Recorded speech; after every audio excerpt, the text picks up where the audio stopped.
A few months ago, after knowing Eckhart Tolle for a while and studying the books, I woke up and I suddenly got it.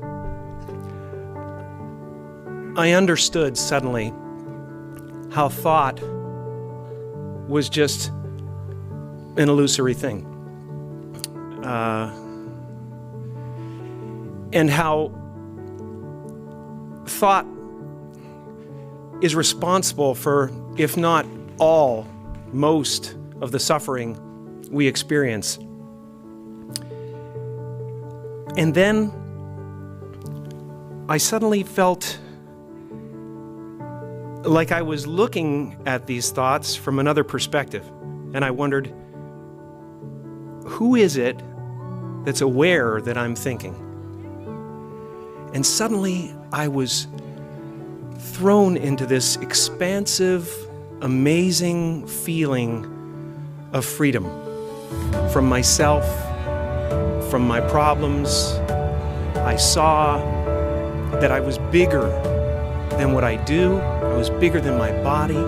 I was everything and everyone. I was no longer a fragment of the universe. I was the universe. And ever since that day, I've been trying to get back there.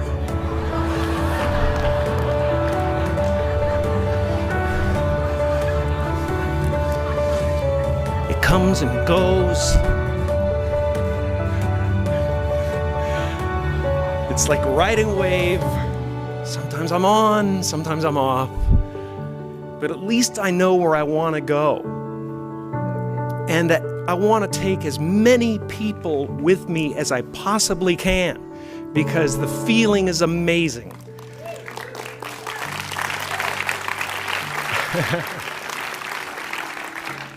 You know, it's our intention. Our intention is everything. Nothing happens on this planet without it. Not one single thing has ever been accomplished without intention. So I started thinking about my life, and I started thinking about this conference and what we're about, and I looked back and I thought, well, I was two people my whole life. I was in the living room entertaining people, being a monkey, you know, doing my thing for the company and trying to relieve my mother, who was suffering. She had rheumatoid arthritis and phlebitis and everything under the sun that was nagging at her, and she was depressed. And I wanted her to be free. And I wanted her to realize that her life was worth something because she gave birth to someone who was worth something. And then I would go into my room and I would sit with a legal pad. I was a little kid. And I would sit there and I would try to figure out what it meant, what it was all about. Why are we here? What is this? And one day I read something from Buddha that said that all spirituality is about relieving suffering. And I suddenly realized that's what I'm doing in the other room. and I'm aligned. You know, my purpose is aligned with this. So I felt incredibly lucky. I lose sight of that all the time. I get caught up in different concerns and ego concerns. But I'm so lucky to be a part of this community and to do something that is of value.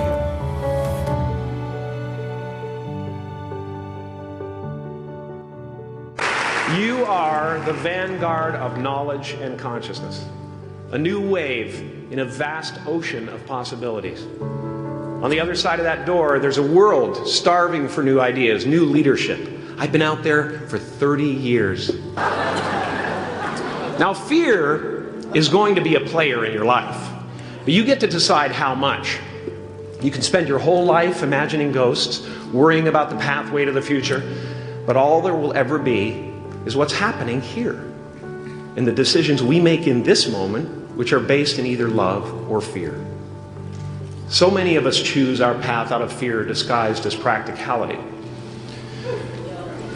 What we really want seems impossibly out of reach and ridiculous to expect, so we never dare to ask the universe for it. I'm saying I'm the proof that you can ask the universe for it. Please.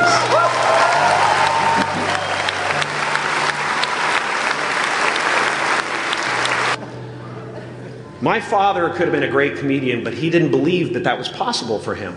And so he made a conservative choice. Instead, he got a safe job as an accountant. And when I was 12 years old, he was let go from that safe job. And our family had to do whatever we could to survive. I learned many great lessons from my father, not the least of which was that you can fail at what you don't want. So you might as well take a chance on doing what you love.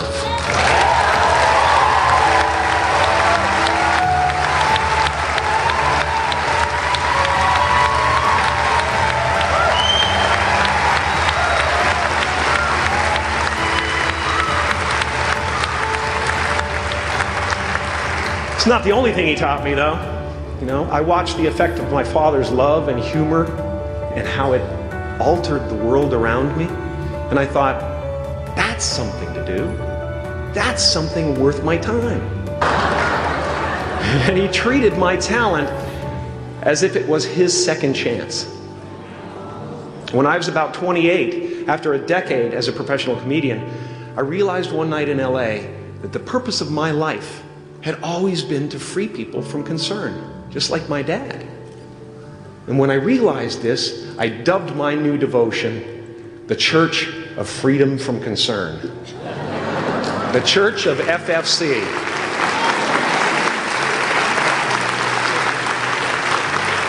And I dedicated myself to that ministry. What's yours? How will you serve the world? What do they need that your talent can provide?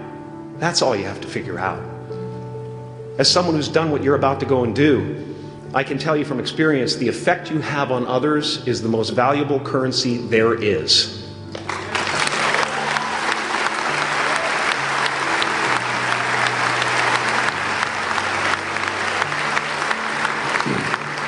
Because everything you gain in life will rot and fall apart, and all that will be left of you is what was in your heart. My choosing to free people, from concern got me to the top of a mountain. Look where I am. Look what I get to do. Everywhere I go. I'm going to get emotional because when I tap into this, it really is extraordinary to me. I did something that made people present their best selves to me wherever I go.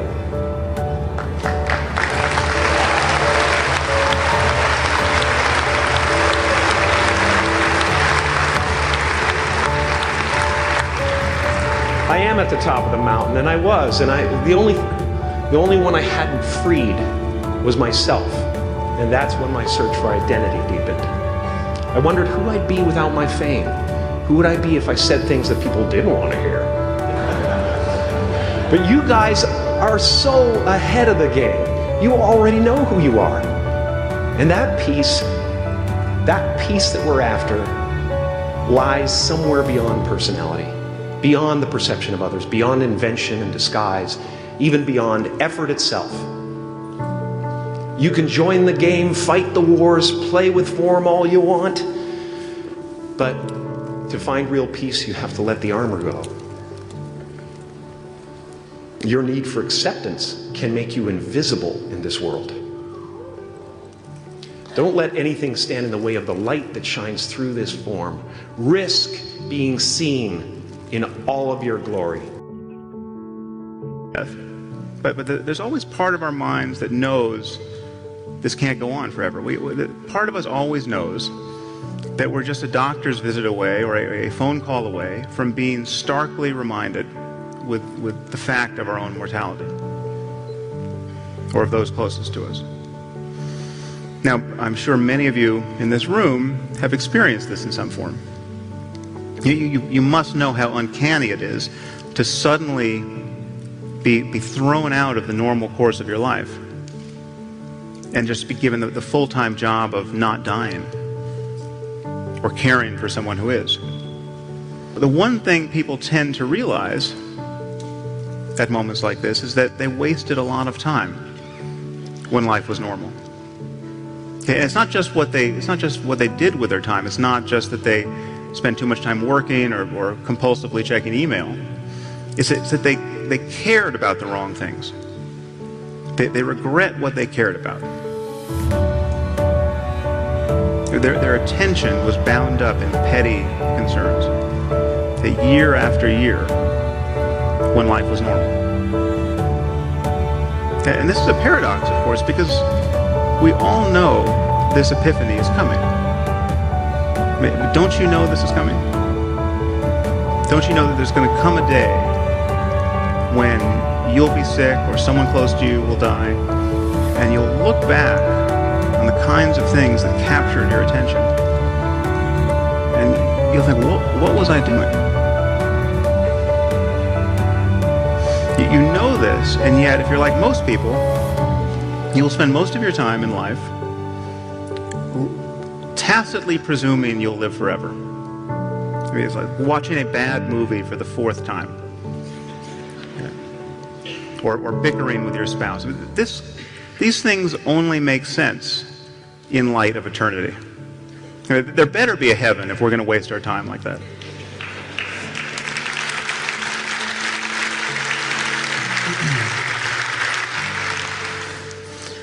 So unlike religious people, we atheists really have a good reason to make the most of life, to make the most of the present moment.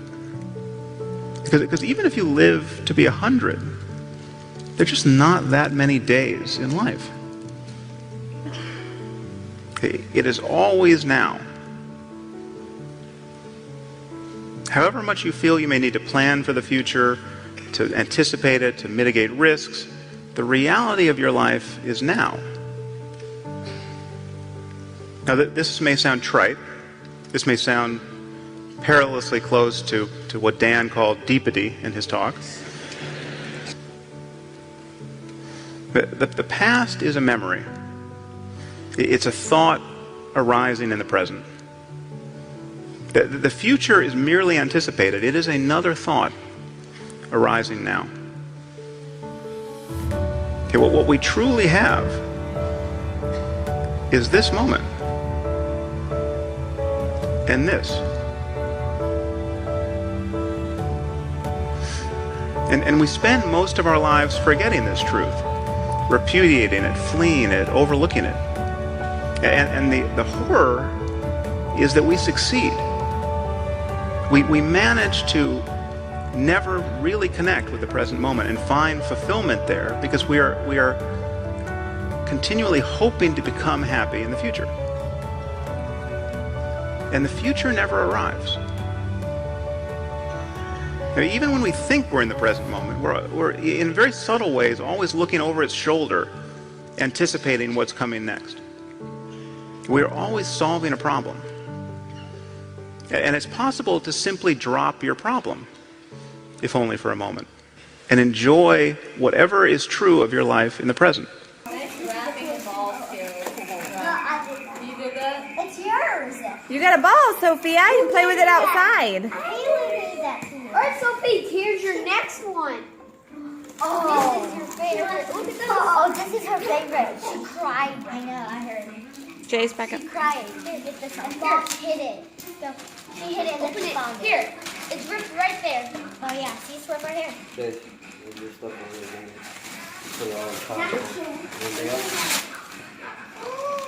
What's that? The ball went right to the present.